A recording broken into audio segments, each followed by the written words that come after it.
What is going on YouTube and Spotify? This is the Just BSN podcast, and today we have episode 134. With me, I have always my boy Andrew, and today we have some sort of sad news for most Browns fans, and of course, a very shocking and really just insane day yesterday when all of this went down. Myles Garrett traded to the Los Angeles Rams in exchange for Jared Verse, a first-round pick, a second-round pick, and a third-round pick for the future. So the Browns are actually able to get some draft comp and also get a very good, I wouldn't say replacement, but a guy to step into where Myles Garrett was and sort of continue on. So we're going to talk a lot about that today, and then we'll obviously try to get into some guards talk if we can as well. But overall, what a wild Monday this was for us. And boy, there was a lot of opinions, and there still are a lot of opinions on their overall haul that we got, what they thought this would, be worth in comparison to what happened. Just a lot of talk overall about who won and who didn't. And that's what we're here to do. We're here to give us our thoughts on how this thing went. So, Drew, I know you and I were kind of discussing how this thing was going to go down, or the little hypothetical came out. And you were like, man, dude, I'm just tired of hearing about this. Like, it is what it is. Like, I'm just tired of hearing about it. If they're going to do it, do it. And an hour later, they do it. like, what went through your mind after it finally hit and you were like, well, shit.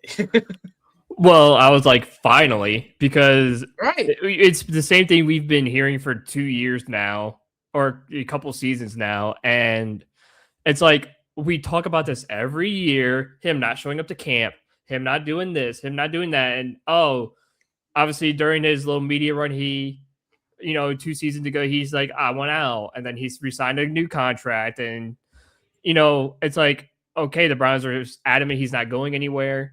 And it's like, okay, we've been hearing the same story for 2 years now, since the media tour happened 2 Super Bowls ago. And it's just like, oh my God, can we please stop talking about this? Because we keep hearing about this and nothing happens. And he's still on the Browns and he's going to play this year. So let's just knock it off until something happens. And of course, an hour after I said that, poof, it happens. And it's like, I felt relieved because in my mind, it's like, okay, finally, we can stop talking about it now because it finally happened. Yeah. But also, too, it does kind of suck. And I know why fans are pissed, because this is a guy we've had for the last 9 years. And he's been the best player on the roster for those 9 seasons. And he was the cornerstone for the franchise. Mm-hmm. But sometimes, in order to be good, teams do have to make sacrifices like this. And a good team will make this sacrifice. So I think the Browns did right by Myles. They said, listen, you deserve a championship, and we deserve to go into a proper rebuild where we can fix things and make sure things do get fixed. And we can kind of recreate what we were doing in 2020 and kind of just go back to that with a better, bigger, and better younger team. The team is still good. The team is young. It's got assets. And for me, this is what the Browns really, truly needed, was just a nice rebuild. We've discussed it. They needed to rebuild. We discussed it during the offseason this whole offseason that they've needed to rebuild. Yeah. And one of the biggest reasons to do the rebuild is to get rid of Myles and get draft picks. And I mean, you got Jared Verse, who we're going to talk about here in a moment. Yeah.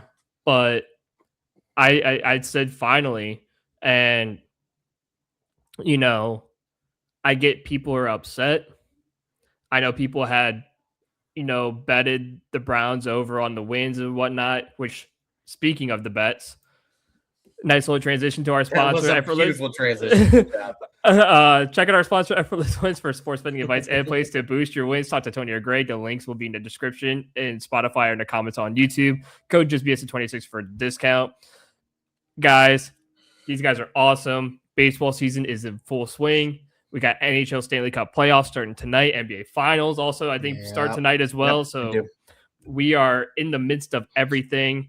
Tennis is in full swing too. So if you like tennis and stuff like that, hey, it's time to bet on some tennis. So guys, check out Effortless Wins for sports betting advice and place to boost your wins.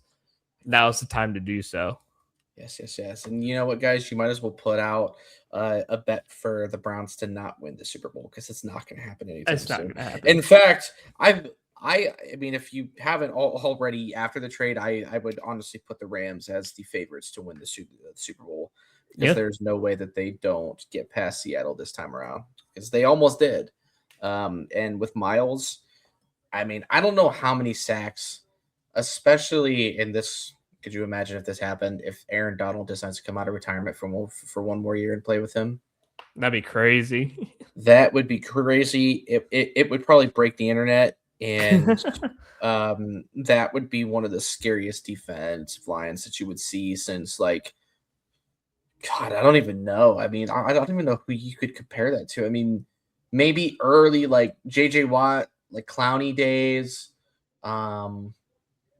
I'm sure there were some better ones way back in the day. Mm-hmm. But yeah, that would be something scary. Hopefully that doesn't happen just for the NFL's sake, because then it'll feel like OKC or Golden State of just gosh, it's always the LA teams. It's always the teams that, and people are even starting to make a thing where they were like, man, LA took 2 of our homegrown players this year alone with Darius Garland and Myles. Now Garland was a little bit more hey, that was bound to happen. Myles was, this should happen, but it probably won't because Barry was very adamant at not trading him, and it sounded like they didn't necessarily try to shop him. I don't really believe that, to be honest with you. I think this has been on and off talks since the draft.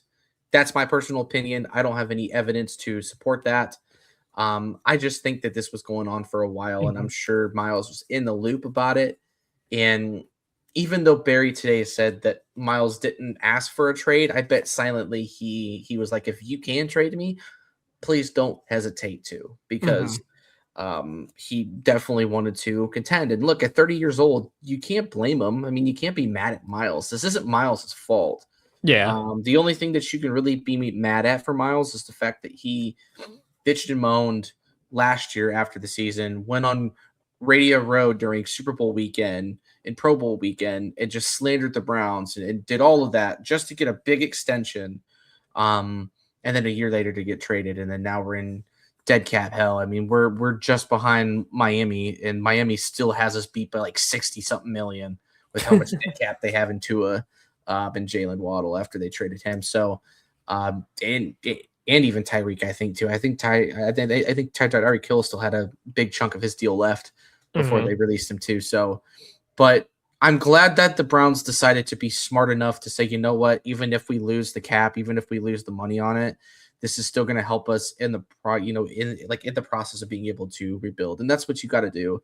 And if you were going to keep Myles, you were going to kind of do him a little bit of a disservice by keeping him around as you're trying to still figure out who your quarterback one is.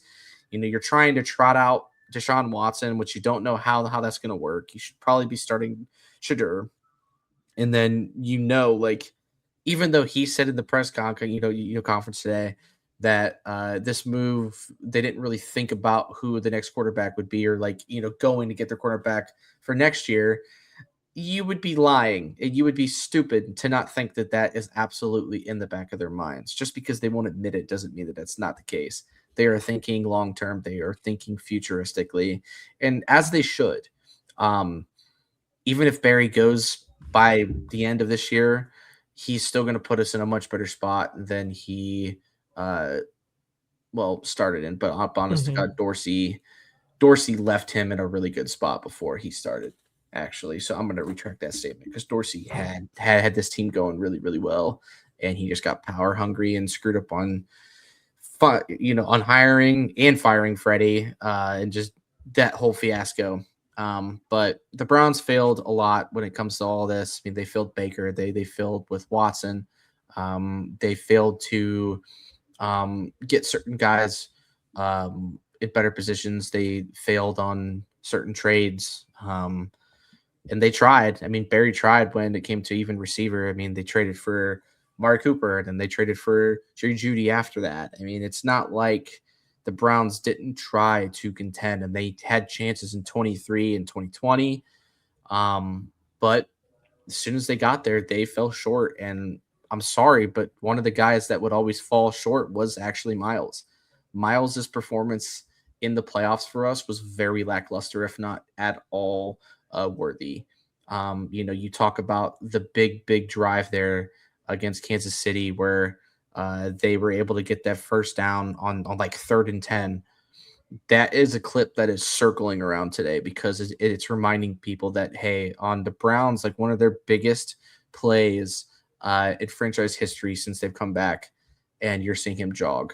You're seeing him over pursue on the left side and jog instead of trying to fight and get a tackle. He could be the difference between stopping that and having them obviously move on and do what they did. So, it's unfortunate, and we love Myles to death. We appreciate all that he has done for this franchise and all that he has done for Cleveland, and he's embraced Cleveland. I mean, he is still a part owner of the Cavs. He will probably stay that way, I'm sure. And overall, like, he has embodied the city of Cleveland and done a really good job around here. It's just one of those things that just had to mutually come to an end, and there was no other way of getting around this. You were just kind of beating around the bush by sort of delaying it anymore. That's kind of how I felt, and why I too was very relieved when this dropped. And when I saw the compa, at first I was like, okay, Jared Verse for the first round pick, that's pretty good. What else is there? And then to see, a 2 and a 3, and I'm like, all right, like, you wish you could have gotten one more first round pick, but they actually do view Jared Verse as essentially 2 first round picks worth of talent. They really did not want to get rid of Jared Verse. That was a really hard thing for them to do. But when you have a chance to get Myles Garrett, you basically got to throw whatever you can at them in order to get that deal, because the Rams are in a window that the Browns just simply aren't even remotely close to. They don't even have binoculars in that window. They don't have that ability that the Rams do. The Rams are going to have a chance to win a Super Bowl this year and probably the next 2 or 3 years, as long as Stafford's a quarterback. But as you said, if Stafford gets hurt, that's going to hinder them severely, because the only other guy that they have is Ty Simpson, and you cannot bank on him to make anything go at this moment. So the Browns are in a better spot for the future now. And once they get through all of this stupid dead cap that they had between Watson and Garrett, and even Batonio, and I believe Ward as well, once you get through all of that, this Browns team is going to be sitting really, really pretty, and they're going to be a team that's going to be in the same exact position as a team like the Patriots were a few years ago, where they finally were able to get Drake May and able to finally build on having their quarterback. So the Browns are just kind of doing it the opposite way, where some teams get the quarterback first and then fill around him. They're instead filling around the quarterback, and then they're going to get the quarterback the following year, which is fine. As long as it works, it's fine. But if it doesn't work, then you're just going to, again, look stupid and probably not going to have a job.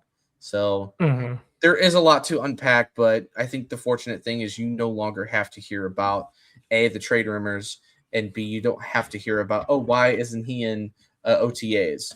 And Garrett even spoke today in LA and said, I don't know if I'm going to be at the first sign of OTAs. Like he didn't comment on it, really. He didn't really confirm that he was going to be there. So LA is dealing with that now too. And it's like, you get Jared Verse, who's young. He's still on a rookie deal. 25, he turns 26. So he is a little older for being a younger guy like that. But you extend him for, 4 or 5 years by the end of the season, and you got him until he's 30 or 31. And you have a guy who you can bring into a place like Brook Park and get fans excited about coming to games.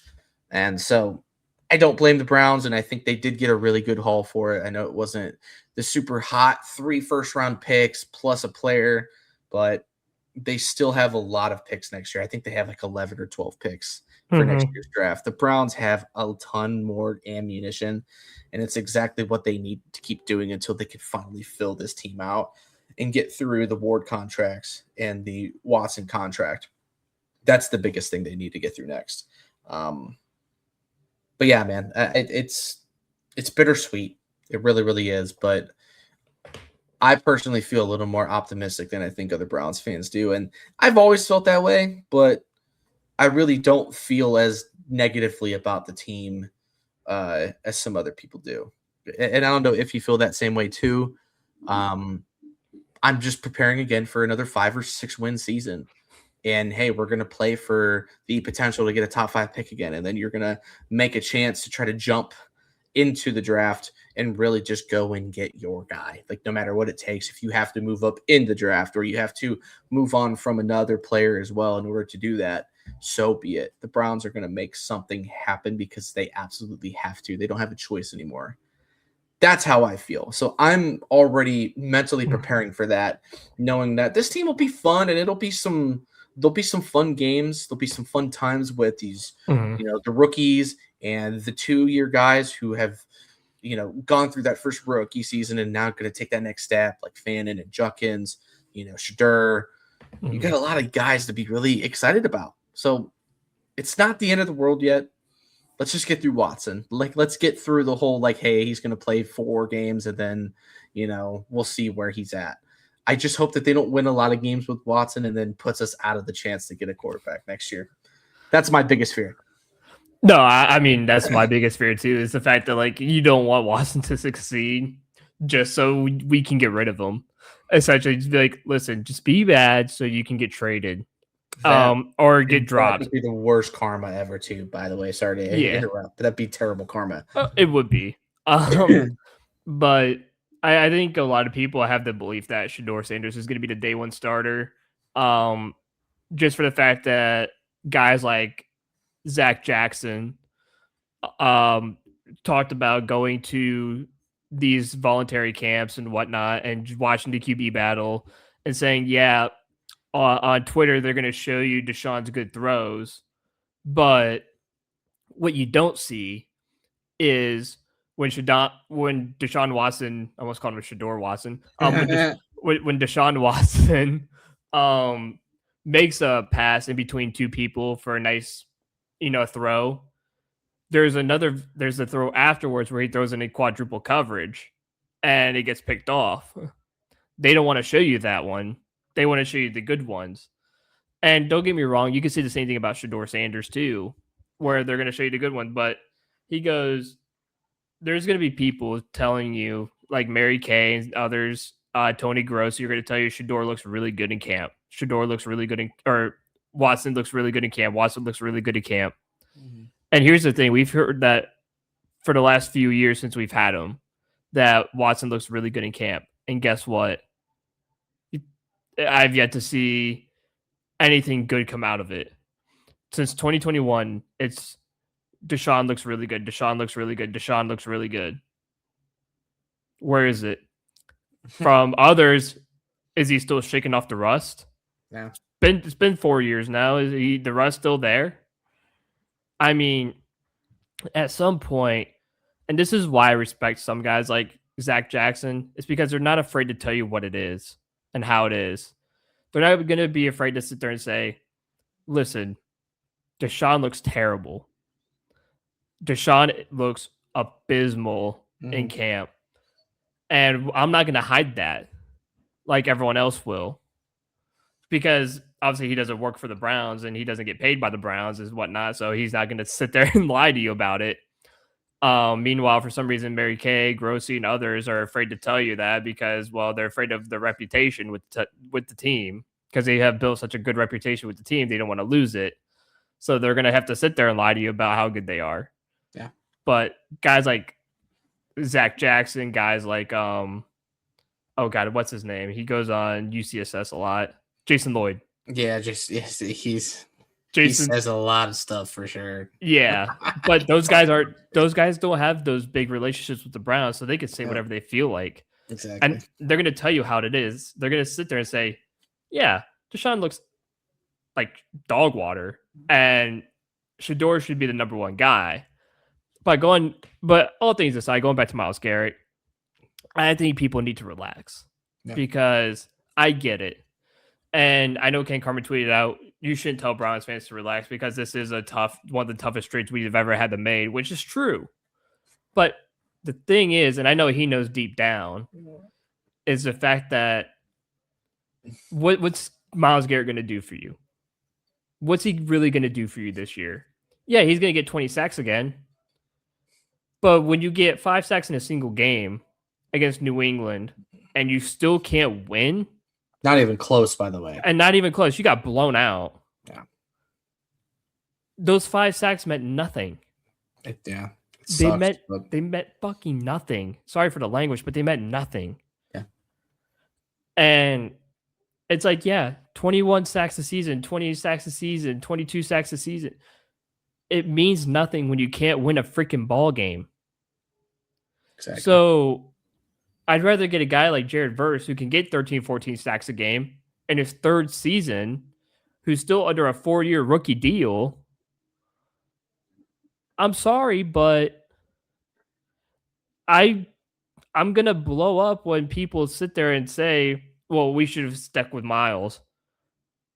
Yeah, let's keep a guy here who's miserable because he's averaging 22 sacks a game or a season, and you can't win. You still can't get past 4 or 5 wins.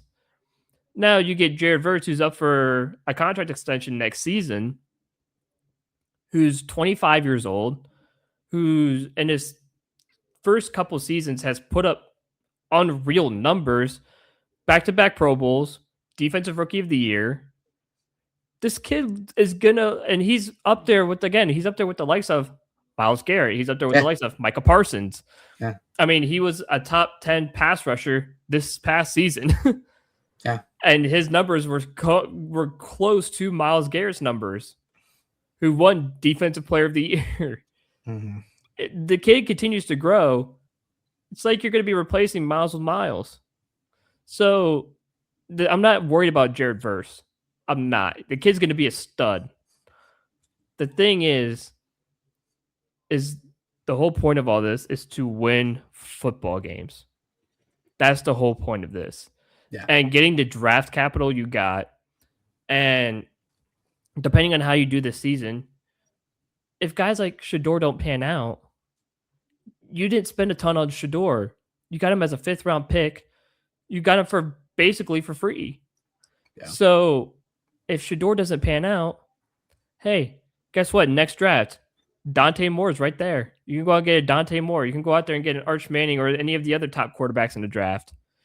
And you can, or if what we talked about earlier, you could use that draft capital and go out and get someone like Justin Herbert or some of these other big time guys on other teams and take a gamble on them. Yeah. But sitting there saying, yeah, let's just keep Myles, it's not going to help with anything because the offense needs to get going and you need to focus on the quarterback, the offensive line, the receiver room. The offense needs work. The defense doesn't. We know the defense is one of the top in the NFL. Yeah. But when your wide receiver room consists of Judy being number 1 overall or the number 1 wide receiver, and you have Tillman as the 2 and Bond as a 3 and whatnot, like that's a pretty bad wide receiver room. So you had to fix the wide receiver room. You got Denzel Boston, Casey Concepcion. Okay, now the room is upgraded a little bit. Okay, you still have 2 really good running backs. That doesn't need changed. Okay, you went out there and you spent the vast majority of the offseason going after offensive line and drafting Spencer Fano, which was really good. And it's, hell, you drafted a new center too. You drafted another tackle. Like you spent half the draft on the tackles too. So you spent a lot revamping the offensive line, revamping that wide receiver room to protect Shador Sanders or whoever the starter is going to be at the start of the season. Myles Garrett is not going to help you win football games when you can't score points on offense. Like when you don't have a quarterback, it don't matter what you do on defense. Yeah, it doesn't matter. I'm not saying Myles can't win games. He can. but he can't do it by himself without the offense not scoring points. Now he's going to a team where, yeah, his contributions are going to matter because he can get 5 sacks a game against the Patriots, and they're going to blow out the Patriots instead of getting blown out by the Patriots. It'd be the reverse. So Myles wasn't helping us in any way. Like, yeah, he was playing great and the fans loved it. Sure. But it didn't mean nothing when Dylan Gabriel can't make a 4-yard completion. It doesn't mean anything when Deshaun goes out there and shreds his ACL for a second time or his Achilles. It doesn't matter when Shedeur Sanders comes in unprepared because everyone's injured and he struggles but does better late in season. Yeah. It doesn't help when Deshaun went down and you just got back Nick Chubb and you have DTR who you tell an hour before the game, dude, you're a starter. And it's like, what did you just say to me? Like, I felt bad for him in that Ravens game. And I still do. Like, the fact that he was told an hour before kickoff that he's a starter, you really expect him to not get blown out by the Ravens? Yeah. Like, just an overall mismanagement of this team in general, like I've been saying. Yeah, and that's been the entire story, is the mismanagement of this team. Now, what do? You go out there, you revamp the team. Yep. You revamp the coaching staff, which finally was the biggest need of all. Yeah, was a new coaching staff. And you go out and you get some great draft capital and you get a great player after trading Myles. And who's to say the Browns are done? You could sit here and say Denzel might be next. And you could get a couple of first rounders for him. And that's what I was going to say next is, you know, I don't feel like the Browns are done. And I know they're going to say that they are because that's what they do. They try to save face every time. But there's no way that the Browns don't look on the whole spectrum here and say, okay, like, who else should be on the move? I mean, when you think about, you know, what this team needs, and look, if they get rid of Ward, the team's going to be very, very, very low on corners. It's going to be Tyson Campbell and Myles Harden and whoever else they have left. Like, it's not going to be pretty. And I want Browns fans to understand that if that happens, this defense will take a major dip. Yep. But you may also see, you know, a defense that's going to use 3 freaking safeties. Like, they're probably going to do a dime where you only need 2 corners on the field. You don't even want to have a slot, or if you do, you have them in straight zone. You know, so who knows how the Browns will adapt to this. I'm just excited for to really see again what some of these rooks can do. I mean, that's what I'm worried about, and I'm glad that we can finally actually look at that and be like, okay, now we don't have to worry about appeasing Myles. Now we can focus on, hey, let's see what these guys got. Like, let's give these guys the opportunities to shine. And again, guys, I'm telling you, Jared Verse is going to be fun. Like, he's got a high motor. He's a very, very tough kid. He's from Dayton, Ohio, which I know isn't, you know, the best place in the world to be a Browns fan from or whatever, but like, he still has family here. So like, he's going to be excited to come here. Like, there's no denying that. And hopefully he pays a few bucks to take the 8 from Dylan Gabriel, because there's no way that you want Verse being any other you know, number besides 8 at this point. But I don't think the Browns are in a really bad spot. I think the future is set up bright for them. We're finally getting to the end of this, but it does suck that the Watson deal was this problematic and it derailed us this long. But we've been saying that for 2 years now of like, hey, this set us back a good 5 years, and it may not be a full 5 years. Like, it may come back a little bit sooner, but the Browns got set back because the dude kept getting injured. And when he did play, he was ass. And it's probably not going to be much different. I'm sure the Browns are going to try to salvage whatever they can out of him to try to justify the amount of money that they gave him. But no amount of money is going to justify what little he has done for this franchise or what little he has done on the field overall. Yeah, I mean, that's kind of all there is to it. There's still a lot to be excited about, though. And that's what I want to continue to emphasize to Browns fans. It's like, yeah, it's going to be another rough season. Like, don't get your hopes up. But, you know, watch these players. Like see who else you could find that's going to be likable for you, because over the years there hasn't been that many likable guys once Watson came here, because everybody started getting in a bad mood. And not only that, obviously Watson is not a very likable dude in general because of his past. And, there's a lot of Browns fans that don't want to be Browns fans because of that, which is totally fine. But, you lost Chubb, you lost, Baker, you lost Landry, you lost all of those guys that everybody seemed to really enjoy being around for so long.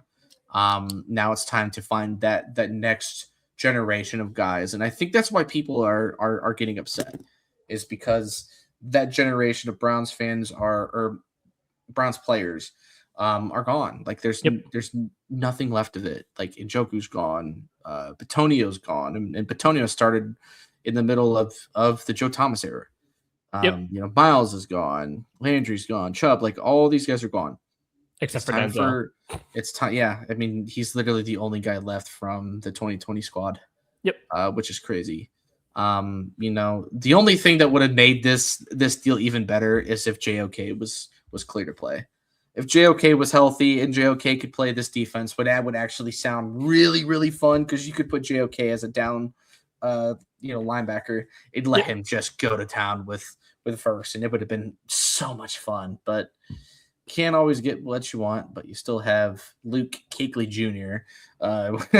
In Schlesinger, because I'm telling you what, man, he's on it. And look, the Browns have the reigning back-to-back defensive rookie of the year. So, yeah, I mean, again, they're not in the worst spot ever. I know it sucks, but this isn't gonna make much of a difference in the win column this year. What's gonna make the difference in the win column is the quarterback play. And if the quarterback play still sucks like we anticipated going to be, then it doesn't matter what we do now. It just matters about what we can do to get us our quarterback next season. That's all that we should care about. And I think that's all that the Browns truly care about, no matter what they say in these stupid press conferences. But I am excited to hear Verse talk. He'll probably talk tomorrow. I'm assuming he's going to meet within the media at some point this week. I was really surprised that Barry said anything today if they knew Verse wasn't going to come in today. So maybe they'll wait until Haslam gets into, and then they'll have a full-on, sort of presser, and, Haslam can chime in. I'm sure people are going to want that. Yeah. And you never enjoy Haslam speaking, because it's like hearing a presidential debate from him. He's just so, oh my gosh, it's so bad. Every single time Haslam talks, it makes me cringe. So hopefully we won't have to hear too much from him. But yeah, man, I don't really have anything else on Myles. Besides, good luck in LA, and I hope you get a ring, because you definitely deserve it. It's going to be bittersweet for us. I know there's going to be a lot of Browns fans that don't want to see that, but it's why LeBron left. It's why a bunch of guys left. It's because when Cleveland doesn't want to build around their players, they're going to go somewhere else and try to do it, and they might fail or they might succeed. It just depends. Myles Garrett could very well fail and not win whenever, and be like one of the greatest players to never win a Super Bowl. Yeah. I doubt that's going to happen, though. No, they're definitely my favorites to win a Super Bowl right now. I think they're everybody's favorite to win. Truly. No, nobody can beat Sam Darnold, man. Dude's unreal. No one can beat Sam Darnold. I still think that was a horrible trade by Minnesota. Dude, 100%. It was a horrible trade by Minnesota, but it was also just like you went 14-2 with Sam Darnold, and you said, "Nah, we want JJ McCarthy to start." And then you have a horrible year with JJ McCarthy, and now you brought in Kyler Murray to contest with him. Big yikes from the Vikings organization. If you thought we were bad, that was the worst thing they could have done. Yeah. Browns fans are definitely in a rough spot, but Vikings fans have got to be in a tough spot too. Look, they've always been on like the back burner too. It sucks. Like the Vikings have had some good players. I mean, they obviously had AP in the day. They had Brett Favre at one point with AP. They've had Jay Jetta, but Jay Jetta's whole career so far has been basically useless because he hasn't been able to get to the damn playoffs. And when he does, they don't do anything. Yeah. So, it is what it is. It is what it is, man. It's a rough league out here. It's a rough time. Meanwhile, the other random teams get the largest benefits. The Rams and San Fran's and obviously the Patriots, Steelers, like all those teams. For some reason, they're always around, kicking Yep, around in the playoffs every year. Although I don't think that will happen this year. I think the Steelers will be pretty mid again this year. I do too. I don't think Aaron Rodgers got enough in the tank. No, dude, I was just telling my buddy, I was like, dude, you gotta also understand too, the AFC North is in a weird spot. Like, Mm-hmm. If the Bengals continue to fail Burrow's gonna want out too. And when Burrow wants out, Cincinnati's done. I'm sure he wants out just for the fact that he's tired of getting killed in the pocket because No. he has no offensive line protection. As a Browns fan at this point, what would you give up for Joe Burrow to be a Brown? I would give up. Honestly, you know what? That could be the deal for Denzel. Denzel Shadur and like a first round pick or something or two. A couple first rounders, and then be like, all right, we got our quarterback of the future. I mean, like, what if we were able to like trick them into thinking that we were going to give them Shadur and instead they got Watson? Just be like, hey, can we just flip you Watson and Burrow? The worst part is too, we'll give you like two more first round picks and a fifth or something. I think Brown would definitely fall for that too. The funniest thing. Listen, I would cut off my own like left leg if it meant getting Joe Burrow and the Browns. That would be generational. It probably would never happen. I don't think the Bengals would ever let that happen. But the NFL let Myles Garrett go to the Rams, so I think anything's possible. Yeah, I do think anything's possible for sure.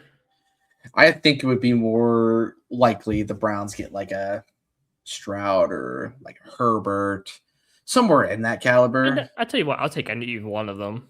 Yeah, because they at least make you competitive. Like they at least they can throw the football. Yeah, they can at least throw the football. You just got to keep them upright. Like Burrow. The problem with like CJ Stroud is he has no receivers.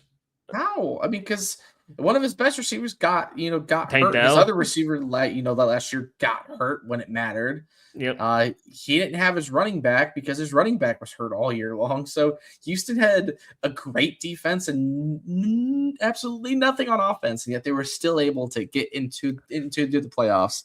Because CJ Stroud. Yeah, because Stroud was good, and then Stroud had a rough game against the Pats because the Pats just came out just lights out. Yep. But yeah, that would be hilarious to go from Watson to Stroud. That would be really, really funny. Just two former Houston Texans to fail for us. Yeah. But yeah, dude, Burrow. Oh my God, Burrow would be the guy that I don't know if there's anything that I wouldn't give up for him at this point. Truly, because like even if you put Burrow on this current offense, I bet this offense could win 9 or 10 games.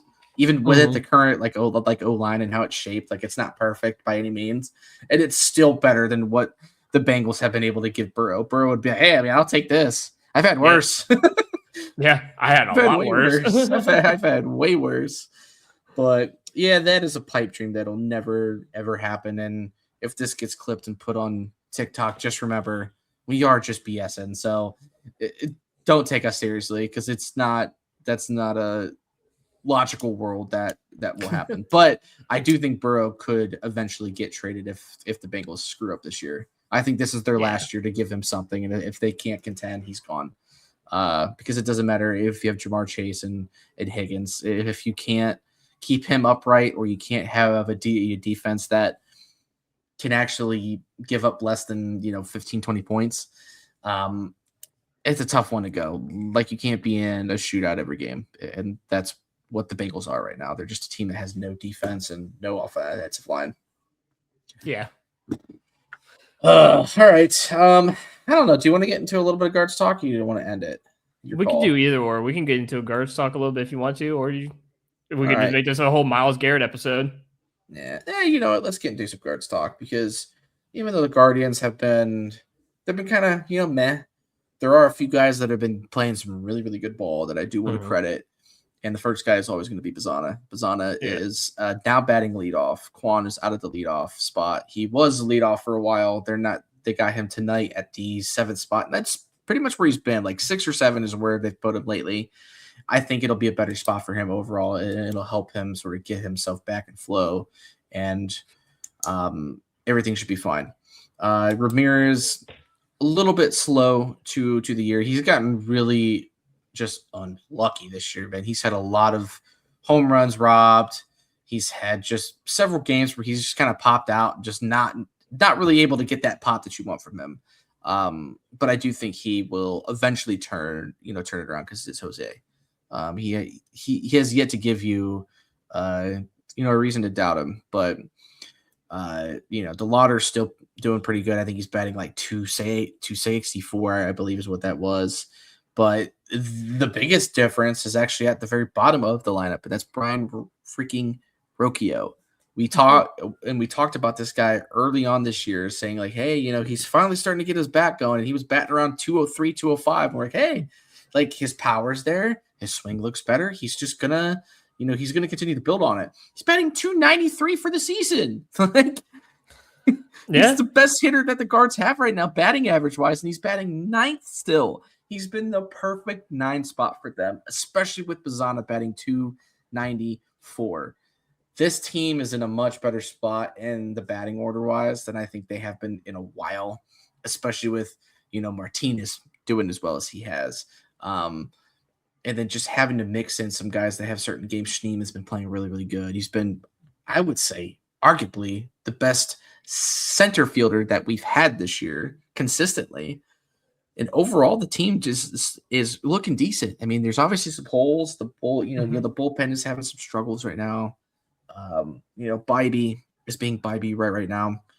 We have to talk about Bybee. I know you got some things to say about Bybee, so we'll talk about that here in a second. But you still got some very good with a little bit of bad, but there's still a game and a half in the lead in the AL Central, which is obviously a weak division right now, but we're still killing it.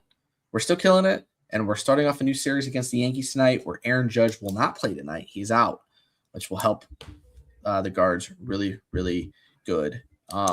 Obviously, Drew, you and Sean have been really, really, really tuned in on the Guards, where I have not really been as tuned in because of the Cavs and all this other stuff that's going on. But now that the Cavs are done, they're out of the playoffs, so we don't have to worry about that crap.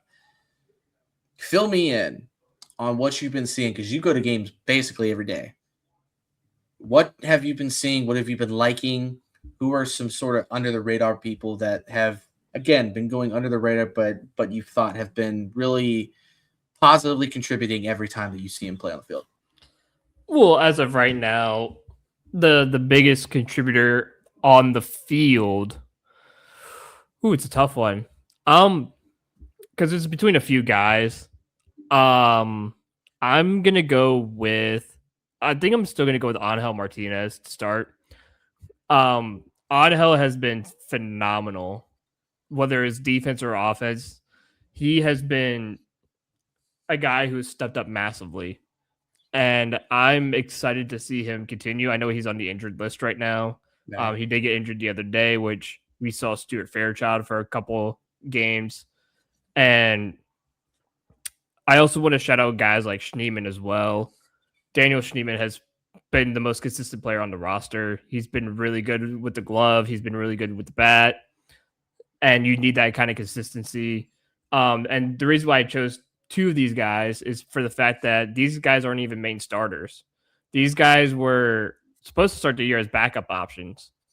Guys who would come in on rest days for Jose and Quan and other people. And yet they're starting daily and they're playing really good ball. So these guys definitely deserve some big shout outs because we wouldn't be in this position without them. And another big guy I do want to contribute another 2 is on the mound. And that's Parker Messick and Joey Cantillo. Yeah. Because, again, 2 guys who got called up in the middle of last season basically at the same time and have stepped up massively from the middle of last year to being full-time starters this year. These guys have contributed heavily. And the reason why we've been really good lately. Like two left-handed pitchers, both pitching insane. I mean, Parker Messick's been one of the best rookie pitchers in baseball. Hell, even his ERA is amongst one of the best in the league.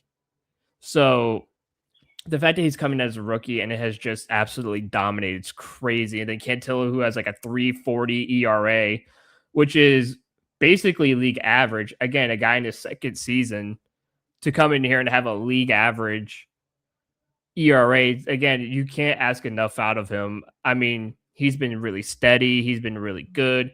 He's kept you in a lot of ball games. He's given you opportunities. He's been going 6 innings out pretty much every game.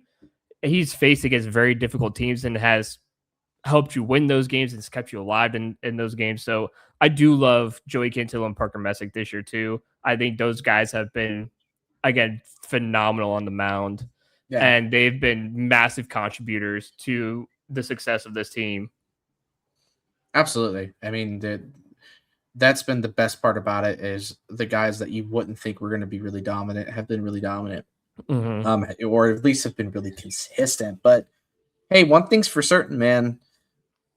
The guards have their ace. Gavin Williams is 100% the ace. There's no debate if it's him or by or Bybee. My goodness. It is 100% Gavin Williams. He has. I mean, I don't think I've seen a game where he's not gone like 7 innings lately, and like had just a 10K strikeout game like almost every time. He's been going off. It's been very Kluber-esque, and I love it. I love it so much because he does kind of remind me of Kluber a little bit with his stature and the way that he will pitch. And I think he has worked with Kluber a lot since last season when he would join the staff. I think he's been a big help with some of these rookies too. The young guys have been able to contribute so much better. And the best part is, and we were talking about this before we jumped on, is the guards still have guys in AA and even AAA that can absolutely come up and absolutely contribute later on in the year. They might, especially if Ciccone is going to continue to play as bad as he has, or if Bybee has to, have a big stint on IL or something, if he's dealing with anything that he's dealing with right now. I don't know what's going on with Bybee, man. He's just never really gotten back to form since his contract, and it does kind of suck, but I'm tired of Bybee. I know you have a lot to say about Bybee. Just throw in your 2 cents because you have tweeted a lot lately about, hey, we got to start having a conversation about Bybee. It seems like every game he gives up at least a home run or two. And this has been going on since last year. Yeah, and I think a lot of it, too, has to deal with him signing a new contract last year and signing a contract extension. Mm-hmm. I feel like because like the season before that, he was excellent. He was amazing. Yeah. And all of his, and then once he got the contract, I don't know if he's been in his own head with it and has kind of been trying to force himself to pitch better instead of just, being himself. I know last year he had that weird incident with eating Chipotle and not feeling well. So I don't know if that's still a factor, if he's still eating Chipotle or some bad Chipotle, but there's just something going on with Tanner Bybee at this moment to where he should not be in this position that he's in. We know he's a good pitcher. We know he's a quality pitcher. But the fact is that he has struggled massively last season and this year. Actually, I think amongst the starters ERA, he has the worst of the starters. I think even Ciccone has a slightly better ERA than he does, and that says a lot. Yeah. I don't know how to fix him. That's for Carl Willis, and I believe Kluber's still in the pitching tandem of coaches. Yeah. Maybe he can work on some stuff, but I don't know why Bybee can't seem to figure it out. Because in the past couple of games, I mean, what was it? The homestand against the Nationals, he gave up 5 home runs in a span of like 3-4 innings. That can't happen. That's unacceptable. Yeah, that's unacceptable. And then the other day he comes out first batter gone.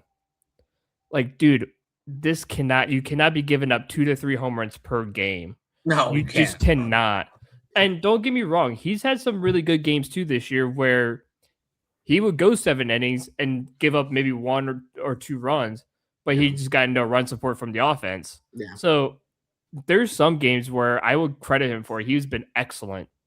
And it seems like he's in a trend now where it's like every other game where like the past game he was bad. This like okay, this game he was actually solid. This past game he was bad. This past game he was actually really solid.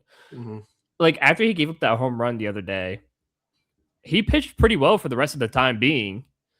And It's again, always early in the game too, I feel like. yeah, he gives up that home run early in the game, but then like the rest of the game he pitched very well. And don't get me wrong, this time the Guardians actually gave him some run support. Because they put up 4 in the first inning, and it was 4-1. Jeez. But then, of course, of course he pitches a good game, and then the bullpen comes in and completely screws it all up, and still doesn't give him the first win of the season. But there's been games like that for Bibby all season long. I think he has 7 losses on the season, and I think 4 or 5 of them, or like 4 of them, weren't even his fault. Yeah. And I do like what he had to say the other day after that game, because if you listen to his press conference, or well, not his press conference, the interview that he did by his locker, he said, to be honest, it's not going to bother me because I think he said it was Jacob deGrom who won a Cy Young with a 9-13 record. So he goes, for pitchers, wins and losses don't really matter because obviously we know the true metric is ERA for a pitcher and stuff like that. Which is crazy. But he goes, yeah, there's guys who've won Cy Youngs with losing records. It's not the record that matters because you could go in there and be pitching a perfect game, and then your bullpen goes and blows it all up, and you get credited for the loss. It's not my fault we lost. I'm the one who's throwing a perfect game. Exactly. It's the bullpen's fault for screwing it all up. And he's had a lot of those games this season where he has pitched really well, but the bullpen screwed it up for him, and he got credited with the loss. So for me, he's not an 0-7 pitcher. I would say he's maybe a 4-3 pitcher, but he's not an 0-7 pitcher. No. And I think his ERA would be a lot better. But I do think he needs to reel in on giving up those early home runs, stop giving up a few a game, and he's fine. Because like after he gives up those 1 or 2 home runs early, he pitches great the rest of the game. It's so stupid. Like he'll go stupid. He'll give up 1 home run in the first inning, 1 home run in the second, and then from like 3 through 5 or 3 through 6, he's excellent. Yeah, and it's like, where's that in the first 2 innings? Like if you did that the first 2 innings, dude, you'd be the old Bobby that we used to love, where you would just go and you give up maybe 2-3 hits, and that's it. But now you're giving up 2-3 runs, and it's unacceptable. So I know his old self is in there somewhere, and I hope he finds that confidence. I think if he gets a really good game and it counts for him as a win, I think you're going to see a very good, confident Bibby, and I think you might see him turn the corner a little bit. Yeah, I mean, you certainly hope so, considering how this season has gone and considering how valuable that would be for the Guardians. I mean, that's what you need come playoff time. So if he can hone it in towards the end of the year and really get going, he could be a nice tandem with Gavin. Obviously Parker, and then that way you don't have to worry about using Ciccone. You can put him in the bullpen. If that's what you need. But I don't really have a lot of worry about the Guardians. I know they've had a little rough stretch here. I know the bullpen has had some rough moments, but Cade Smith is starting to prove that he's starting to become the closer guy. There's still tons of positives. And again, there's still a lot of room to grow. Like there's guys that are in the minors right now that could very well play later on this year, and actually help us make a playoff push again.